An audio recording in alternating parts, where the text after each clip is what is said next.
بسم اللہ الرحمن الرحیم۔ السلام علیکم، آپ دیکھ رہے ہیں الف نیوز اور میں ہوں آپ کے ساتھ ماجد علی۔ شامل کرتے ہیں آج کی ون لائن ہیڈ لائنز۔ اسرائیلی فوجی مرکز پر حزب اللہ لبنان کے حملے۔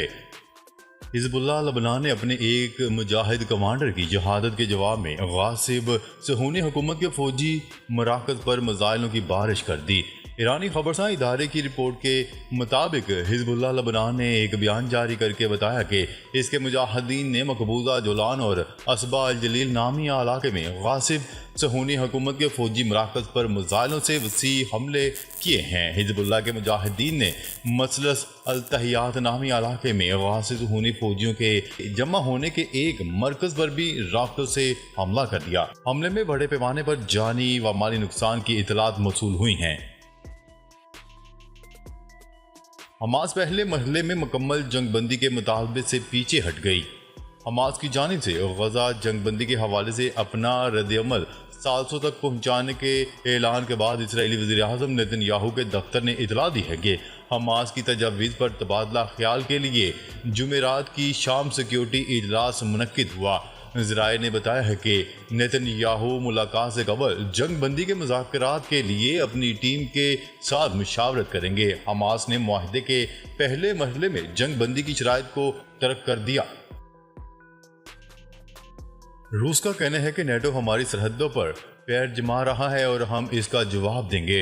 روس کا کہنا ہے کہ دارالحکومت ماسکو میں ایجنڈے کے موضوعات پر پریس کانفرنس کی گئی ہے۔ پریس کانفرنس میں فن لینڈ اور امریکہ کے درمیان اپنی زمینوں پر 15 فوجی عناصر کے استعمال سے متعلقہ دفاعی سمجھوتے اور اس سمجھوتے کی فن لینڈ پارلیمنٹ کی طرف سے منظوری کا جائزہ لیا اور کہا کہ نیٹو روسی سرحدوں پر اپنی موجودگی کو مضبوط کر رہا ہے۔ انہوں نے مزید کہا کہ یہ کارروائیاں روس کی سلامتی کے لیے خطرہ تشکیل دے رہی ہیں، لہذا روس اس طرح سے لاپرواہی نہیں برتے گا۔ غزہ کی پٹی پر ہر 10 میں سے 9 افراد بے گھر ہو چکے ہیں۔ اقوام متحدہ نے رپورٹ جاری کر دی۔ اقوام متحدہ کا کہنا ہے کہ حماس اور اسرائیل کے درمیان جنگ شروع ہونے کے بعد سے غزہ کی پٹی میں ہر 10 میں سے 9 افراد نے کم از کم ایک مرتبہ بے گھر ہونے کی تکلیف اٹھائی ہے۔ عرب میڈیا کی رپورٹ کے مطابق مقبوضہ فلسطینی اراضی میں انسانی امور سے متعلق رابطہ کار دفتر کے ڈائریکٹر کے مطابق یہ خیال کیا جا رہا ہے کہ غزہ میں تقریباً 19 لاکھ افراد بے گھر ہونے پر مجبور کر دیے گئے ہیں۔ بیلاروس باضابطہ طور پر شنگھائی تعاون تنظیم کا رکن بن گیا۔ نیوز رپورٹ کے مطابق شنگھائی تعاون تنظیم کا 24واں سربراہی اجلاس جمعرات کو آستانہ میں شروع ہوا۔ سربراہی اجلاس کا آغاز ایک سرکاری تقریب سے ہوا جس میں بیلاروس کی رکنیت کے لیے تمام متعلقہ دستاویزات پر دستخط کیے گئے۔ سربراہان مملکت نے SCO اجلاس میں جمہوریہ بیلاروس کی مکمل رکنیت کا فیصلہ کیا۔ واضح ہے کہ شنگھائی تعاون تنظیم کا سربراہی اجلاس اس وقت آستانہ میں جاری ہے۔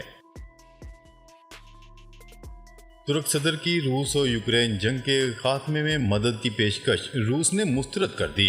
ترکیہ کے صدر رجب طیب ایردوان کی روس اور یوکرین جنگ کے خاتمے میں مدد کی پیشکش کو مسترد کر دیا گیا۔ ترجمہ روسی صدر کا کہنا ہے کہ ایردوان جنگ میں ثالث کا کردار ادا نہیں کر سکتے، یہ ممکن نہیں۔ غیر ملکی میڈیا کی رپورٹ کے مطابق قازقستان میں کل سیکیورٹی سمٹ کے موقع پر رجب طیب ایردوان کی روسی صدر ولادیمیر پوٹن سے سائیڈ لائن پر بات چیت ہوئی تھی۔ اس موقع پر رجب طیب ایردوان نے کہا تھا کہ ترکیہ روس اور یوکرین میں جاری تنازعہ ختم کروانے میں مدد کر سکتا ہے۔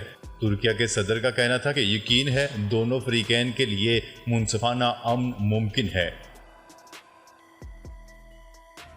امریکی ریاست آرکنساس میں ہتھیار، گولہ بارود، میزائل اور بایو ٹیکنیکل بنانے والی کمپنی جنرل ڈائنامکس کی فیکٹری میں ہونے والے زوردار دھماکوں سے پورا علاقہ گونج اٹھا۔ امریکی میڈیا کے مطابق یہ فیکٹری 8,80,000 مربع فٹ پر پھیلی ہوئی ہے جس میں ہتھیاروں کی تیز ترین تیاری کا جدید ترین پلانٹ نصب ہے۔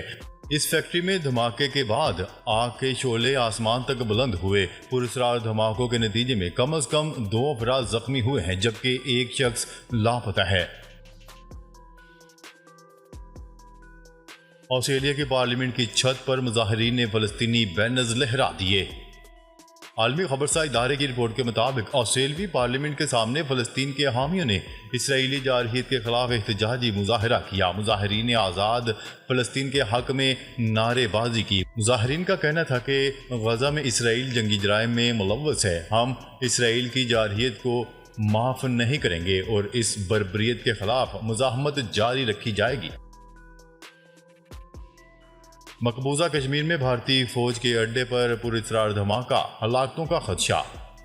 کشمیر میڈیا سروس کی رپورٹ کے مطابق مقبوضہ جموں میں نیم فوجی دستے کے کیمپ میں دھماکوں کے بعد افراتفری مچ گئی، افسران کی دوڑیں لگ گئیں اور سائرن بجنے لگے۔ دھماکے میں کم از کم 2 اہلکار شدید زخمی ہوئے ہیں جنہیں ملٹری ہسپتال پہنچا دیا گیا، جہاں ان کی حالت نازک ہونے کے باعث ہلاکتوں کا خدشہ ظاہر کیا جا رہا ہے۔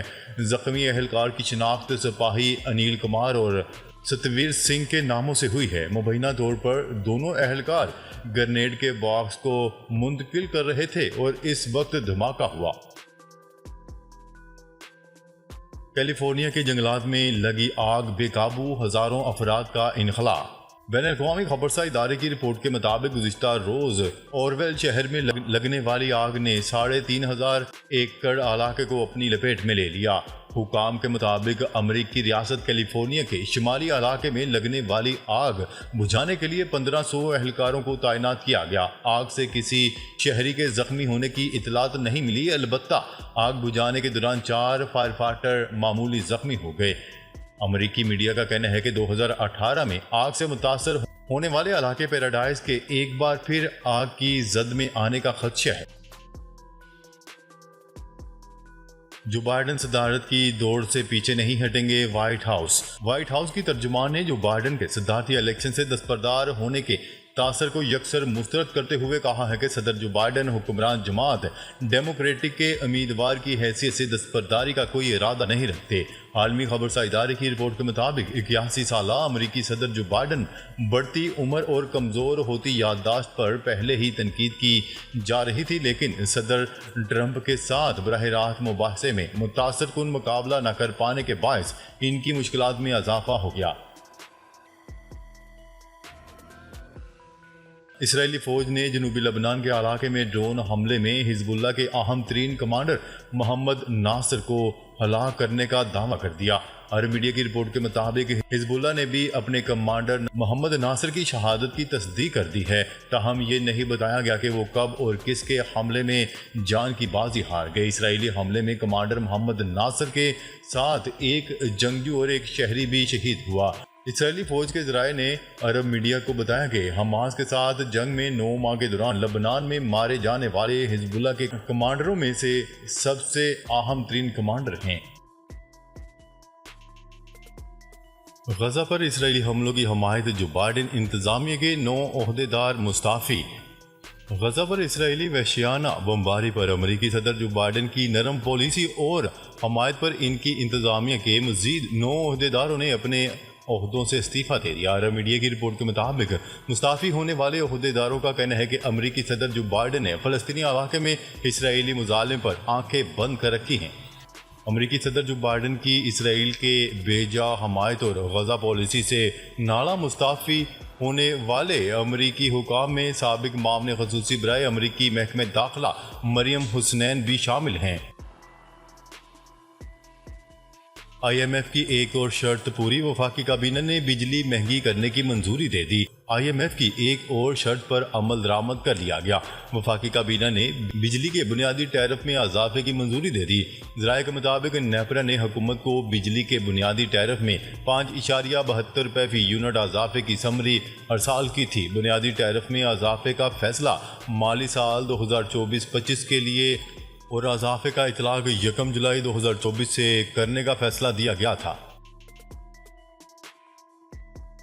تحریک انصاف کو 6 جولائی کو اسلام آباد میں جلسے کی اجازت مل گئی۔ اسلام آباد کی ضلعی انتظامیہ نے پاکستان تحریک انصاف کو 6 جولائی کو ترنول اسلام آباد میں جلسہ کرنے کی اجازت دے دی۔ اسلام آباد ہائی کورٹ کے جسٹس بابر ستار نے پی ٹی آئی کو اسلام آباد میں جلسے کی اجازت دینے سے متعلق درخواست پر سماعت کی۔ اسٹیٹ کونسل نے عدالت کو بتایا کہ پی ٹی آئی کو ترنول چوک کے پاس 6 جولائی کو جلسے کی اجازت دی گئی ہے۔